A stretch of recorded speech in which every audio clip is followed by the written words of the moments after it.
മിനിസ്ട്രിയിലേക്ക് white colour യൂണിഫോമാണ്, അതുപോലെ തന്നെ white colour shoe, white colour inner, അതുപോലെ തന്നെ വൈറ്റ് കളർ സോക്സ്, ഇതൊക്കെയാണ് കേട്ടോ. Hello, welcome back to our YouTube channel. എല്ലാവരും സുഖമായിട്ടിരിക്കുന്നു എന്ന് വിശ്വസിക്കുന്നു.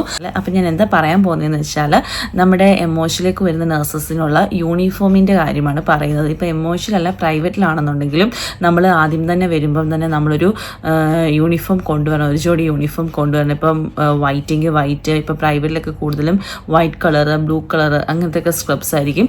അപ്പോൾ നിങ്ങൾ അതേപോലത്തെ കൊണ്ടുവരിക. ഒരു ജോഡി ഷൂവ്, സോക്സ്, ഇന്നർ അത് അങ്ങനത്തെ കാര്യങ്ങളൊക്കെ കൊണ്ടുവരിക കേട്ടോ. അപ്പം എമോഷനിലേക്ക് വരുന്നവരാണെങ്കിലും ഇപ്പോൾ നാട്ടിൽ നിന്ന് വരുമ്പോൾ യൂണിഫോം തയ്ച്ച് വേണം കൊണ്ടുവരാൻ. അതല്ലെന്നുണ്ടെങ്കിൽ നിങ്ങൾ ഇവിടെ വന്ന് തയ്ച്ചിട്ട് വേണം, ഇവിടെ വന്ന് നിങ്ങൾ ടൈലറിൻ്റെ അടുത്ത് പോയി നമ്മൾ യൂണിഫോം തയ്പ്പിച്ചിട്ടിട്ട് വേണം പോകാൻ.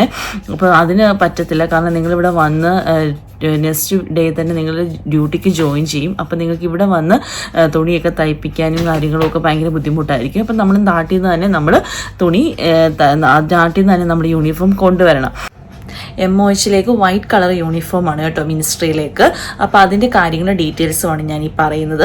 പ്രൈവറ്റ് ഹോസ്പിറ്റലിലൊക്കെ ആണെങ്കിൽ നമുക്ക് സ്ക്രബ്സും കാര്യങ്ങളൊക്കെ നമ്മൾ നാട്ടിൽ നിന്ന് കൊണ്ടുവരുമോ, അല്ലെന്നുണ്ടെങ്കിൽ ഇവിടെ വന്ന് വാങ്ങിക്കുമോ, അതുപോലെ തന്നെ അല്ലെങ്കിൽ ഹോസ്പിറ്റലിൽ തരുമോ ഒക്കെ ചെയ്യുമായിരിക്കും. ഞങ്ങളുടെയൊക്കെ ഹോസ്പിറ്റലിൽ നിന്ന് തരുവാണ്. അപ്പം ഇപ്പം ഞാൻ പറയാൻ പോകുന്നത് MOHയിലെ യൂണിഫോമിൻ്റെ ഡീറ്റെയിൽസും കാര്യങ്ങളും ഒക്കെയാണ്. വൈറ്റ് കളർ യൂണിഫോമാണ്, വൈറ്റ് കളർ മെറ്റീരിയലാണ് നമ്മൾ വാങ്ങിക്കേണ്ടത്. അപ്പോൾ അതിൻ്റെ ഡീറ്റെയിൽസാണ് ഞാൻ പറയുന്നത് കേട്ടോ. അപ്പം ഏതൊക്കെ ടൈപ്പിൽ യൂണിഫോം എങ്ങനെയാണ് നിങ്ങൾ തയ്ക്കേണ്ടതും അതിൻ്റെ കുറച്ച് ഫോട്ടോസും കാര്യങ്ങളും ഒക്കെ ഞാൻ ഈ വീഡിയോയുടെ കൂടെ ഞാൻ ആഡ് ചെയ്യാവേ. അപ്പം നിങ്ങൾ ഏതൊക്കെ മെറ്റീരിയലാണ്, നിങ്ങളിപ്പോൾ ചോദിക്കുക ഏത് മെറ്റീരിയലാണ് വെച്ചാണ് നമ്മൾ യൂണിഫോം തയ്ക്കുന്നതെന്ന് വെച്ച് കഴിഞ്ഞാൽ, മെറ്റീരിയൽസ് ആണെന്ന് വെച്ചാൽ ഇറ്റ്സോഫിയ മെറ്റീരിയൽ, ഡോളർ, റോയൽ, അതുപോലെ തന്നെ ജാപ്പനീസ് ടൈപ്പ് മെറ്റീരിയൽസ്, ഇങ്ങനെയൊക്കെ ഉള്ള മെറ്റീരിയൽ വെച്ചാണ് തയ്പ്പിക്കാൻ പറയുന്നത്. പക്ഷേ അതൊക്കെ എന്ന് വെച്ചാൽ ഭയങ്കര എക്സ്പെൻസീവാണ്. നമ്മുടെ നാട്ടിലെ ടൈലേഴ്സിൻ്റെ അടുത്ത് ചോദിക്കുമ്പോൾ പറയാം കുറേ ഇതൊന്നും നമ്മുടെ നാട്ടിൽ കിട്ടണമെന്നുമില്ല. അപ്പോൾ നമ്മുടെ നാട്ടിൽ കൂടുതൽ അച്ഛന്മാരൊക്കെ ഉപയോഗിക്കുന്ന അച്ഛന്മാരുടെ ഈ ലോഹ ടൈപ്പൊക്കെ ഉണ്ടല്ലോ, ആ ടൈപ്പിന് മെറ്റീരിയൽ ഉപയോഗിച്ച് നമ്മൾ യൂണിഫോം തയ്ക്കണം. ഇപ്പം നമ്മുടെ നാട്ടിൽ പള്ളിയിലെ അച്ഛന്മാർ ഉപയോഗിക്കുന്ന ലോഹയുടെ ടൈപ്പുള്ള മെറ്റീരിയൽ വെച്ച് നമ്മൾ യൂണിഫോം തയ്ക്കണം. അപ്പോൾ എങ്ങനെയാണ് ഏത് പാറ്റേണിലാണ്, ഏതൊക്കെ മോഡലിലാണ് തയ്ക്കേണ്ടതെന്നുള്ളത് ഞാൻ ഇതിൻ്റെ കൂടെ കുറച്ച് ഫോട്ടോസൊക്കെ ആഡ് ചെയ്യുന്നുണ്ട്. അതനുസരിച്ച് വേണം തയ്ക്കാൻ കേട്ടോ. നമുക്ക് ഫുൾ സ്ലീവും തയ്ക്കാം, നമുക്ക് ഹാഫ് സ്ലീവും തയ്ക്കാം കേട്ടോ. അത് നമ്മുടെ ഇഷ്ടമാണ്. ഹാഫ് സ്ലീവ് ആണെന്നുണ്ടെങ്കിൽ ഇന്നർ ഇടണം. ഫുൾ കൈ ഇന്നർ വൈറ്റ് കളറാണ് കൊണ്ടുവരേണ്ടത് കേട്ടോ. വൈറ്റ് കളർ കൊണ്ടുവന്നു കഴിഞ്ഞാൽ നല്ലതായിരിക്കും, കാരണം ഇവിടെ നിന്ന് വന്ന് വേഗം മേടിക്കാൻ പറ്റുന്ന കാര്യമല്ല. കാരണം വരുമ്പോഴേ നിങ്ങൾക്ക് സാലറി ഒന്നും കിട്ടത്തില്ല. നമ്മുടെ കയ്യിലിരിക്കുന്ന പൈസ വെച്ചാണ് നമ്മളിവിടെ അത്യാവശ്യം ചിലവുകളൊക്കെ നടത്തുന്നത്. നിങ്ങൾക്ക് ഇവിടെ വന്ന് വാങ്ങിക്കാൻ പറ്റുന്ന കാര്യമല്ല. അപ്പോൾ നാട്ടിൽ നിന്ന് വരുമ്പോൾ തന്നെ നിങ്ങൾ വൈറ്റ് കളർ ഇന്നർ, അതുപോലെ തന്നെ വൈറ്റ് കളർ ഷൂ ഒക്കെ കൊണ്ടുവരുന്നത് നല്ലതായിരിക്കും. White colour inner, shoe, socks ഇതൊക്കെ കൊണ്ടുവരണം. അതുപോലെ തന്നെ ഷൂ എന്ന് പറഞ്ഞു കഴിഞ്ഞാൽ നമ്മൾ ഈ തുണി ടൈപ്പ് കൊണ്ടുവരാതിരിക്കുന്നതായിരിക്കും ഏറ്റവും ബെറ്റർ. കാരണം ഇപ്പം നമ്മൾ ഇപ്പം സ്പഞ്ച് ബാത്ത് കാര്യങ്ങളൊക്കെ ചെയ്യുന്ന സമയത്ത് എന്തെങ്കിലും വെള്ളമോ കാര്യങ്ങളോ ഒക്കെ നമ്മുടെ ഷൂവിലൊക്കെ വീഴുവാണെന്നുണ്ടെങ്കിൽ അതിപ്പം പെട്ടെന്ന് ഉണങ്ങാനും അല്ലെങ്കിൽ ഇത് തുടയ്ക്കാനും ഒന്നും പറ്റുന്ന കാര്യമല്ല. അപ്പം നമ്മൾ ലെതർ ടൈപ്പ്, തുണിയുടെ അല്ലാത്ത ടൈപ്പ് ഷൂ കൊണ്ടുവരുവാണെങ്കിൽ ഏറ്റവും ബെറ്റർ ആയിരിക്കും. നിങ്ങൾക്ക് ഇഷ്ടമുള്ളത് കൊണ്ടുവരാം, ഞാൻ എൻ്റെ ഒരു സജഷൻ പറഞ്ഞതേ ഉള്ളൂ കേട്ടോ. അതുപോലെ തന്നെ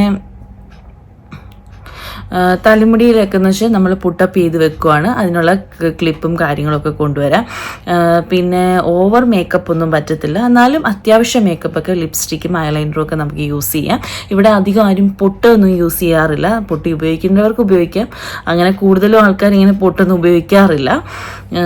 പിന്നെ ഇതിൻ്റെ ഈ യൂണിഫോമിൻ്റെ പാറ്റേൺ എന്ന് വെച്ച് കഴിഞ്ഞാൽ നമ്മൾ ടോപ്പും പാൻറ്റുമാണ്. അപ്പം ഞാൻ ഓൾറെഡി പറഞ്ഞല്ലോ, ഫുൾ സ്ലീവ് അല്ലെങ്കിൽ ഹാഫ് സ്ലീവ്, അല്ലെങ്കിൽ നമ്മുടെ ഈ കൈയുടെ മുട്ടിന് താഴെ വരെ ഉള്ള നീളം നമുക്ക് കൈക്ക് വെക്കാം. അതുപോലെ തന്നെ പാൻറ്റാണ്, പാൻറ്റും അതുപോലെ തന്നെ ടോപ്പാണെങ്കിൽ മുട്ടിന് താഴെ അങ്ങ് ഒരുപാട് അങ്ങ് ചുരിദാർ പോലെ ആയി പോകരുത്, മുട്ടിന് മുകളിൽ നിൽക്കണം. മുട്ടിന് താഴെ ആയിപ്പോയി കഴിഞ്ഞാൽ അവർ ചിലപ്പോൾ നമ്മളോട് പറയും മുട്ടിന് മേളിൽ വെച്ച് കട്ട് ചെയ്ത് തയ്പ്പിക്കാൻ പറയും. അപ്പം നമ്മൾ മുട്ടിന് മുകളിലും ആയിരിക്കണം, എന്നിട്ട് ഒരുപാട് താഴെയായിട്ട് പോവുകയും ചെയ്യരുത്. നല്ല വൃത്തി ഉള്ളതായിരിക്കണം, ഒരുപാട് ടൈറ്റ് ഒന്നും ഉള്ളതായിരിക്കും ഉള്ളതായിരിക്കരുത്, കുറച്ചൊക്കെ ലൂസുള്ള ഡ്രസ്സായിരിക്കണം. അതുപോലെ തന്നെ ഷൂവിന് ആണെങ്കിൽ ലേസ് ഇല്ലാത്ത ഷൂ ആണ് പ്രിഫർ ചെയ്യുന്നത്. അങ്ങനത്തെ ഷൂ തന്നെ വാങ്ങിച്ചുകൊണ്ട് വരാൻ നോക്കുക. ഞാൻ പറഞ്ഞ പോലെ തുണിയുടെ അല്ലാത്ത വാങ്ങിക്കുകയാണെന്നുണ്ടെങ്കിൽ നമുക്കിപ്പോൾ എന്തെങ്കിലും വീണാൽ, ഇപ്പോൾ ബ്ലഡ് എന്തെങ്കിലും ഒന്ന് വീണ് കഴിഞ്ഞാൽ നമുക്ക് വേഗം തുടച്ച് കളയാൻ പറ്റും. അതുകൊണ്ടാണ് കേട്ടോ ഞാൻ പറഞ്ഞത്. നിങ്ങളുടെ ഇഷ്ടമാണ്, നിങ്ങൾക്ക് പ്രിഫർ ചെയ്ത് നിങ്ങൾക്ക് ഇഷ്ടമുള്ളതുപോലെ വാങ്ങിക്കാം. അപ്പോൾ എൻ്റെ ഒരു സജഷൻ പറഞ്ഞതേ ഉള്ളൂ. അപ്പം ഇത്രയൊക്കെ ഉള്ളൂ യൂണിഫോമിൻ്റെ കാര്യങ്ങൾ. അപ്പോൾ ഇതിന് കുറേ ഫോട്ടോസ് എങ്ങനത്തെ പാറ്റേണാണ് തയ്ക്കേണ്ടതെന്നുള്ളതിൻ്റെയൊക്കെ കുറച്ച് ഫോട്ടോസൊക്കെ ഞാൻ ഇന്നത്തെ ആഡ് ചെയ്യാം കേട്ടോ. അപ്പോൾ ഇത്രയൊക്കെ ഉള്ളൂ. വീഡിയോ ഇഷ്ടമാണെന്നുണ്ടെങ്കിൽ ലൈക്ക് ചെയ്യണം, സബ്സ്ക്രൈബ് ചെയ്യണം. നിങ്ങളുടെ ലൈക്കാണ് കേട്ടോ എൻ്റെ സന്തോഷം. Thank you, bye bye. ഇതൊക്കെയാണ് യൂണിഫോമിൻ്റെ മോഡലുകൾ. അപ്പോൾ നിങ്ങൾക്ക് ഇതിനകത്ത് ഏതെങ്കിലും ഒരെണ്ണം സെലക്ട് ചെയ്ത് നിങ്ങളത് തയ്ക്കുക. ഏതാണെങ്കിലും പ്രശ്നമില്ല കേട്ടോ. പക്ഷേ വൈറ്റ് കളറായിരിക്കണം. ഞാൻ പറഞ്ഞ പോലത്തെ മെറ്റീരിയൽ ആയിരിക്കണം. നമ്മുടെ നാട്ടിൽ ഇവർ പറയുന്ന പോലത്തെ മെറ്റീരിയൽ ഇല്ലെങ്കിലും നമ്മുടെ പള്ളിയിലെ അച്ഛന്മാർ ഉപയോഗിക്കുന്ന ലോഹയുടെ ടൈപ്പ് മെറ്റീരിയൽ ആയാലും മതി കേട്ടോ. അപ്പം ഇതൊക്കെയാണ് ഞാൻ പറഞ്ഞ ഷൂസ്. നിങ്ങൾക്ക് ഏത് വേണമെങ്കിലും ചൂസ് ചെയ്ത് വാങ്ങിക്കാം, നിങ്ങളുടെ ഇഷ്ടമാണ് എല്ലാം. അപ്പം ഞാൻ ഇത്രയും എനിക്കറിയാവുന്ന കാര്യങ്ങൾ നിങ്ങളുമായിട്ട് ഷെയർ ചെയ്തതേ ഉള്ളൂ. അപ്പോൾ താങ്ക് യു.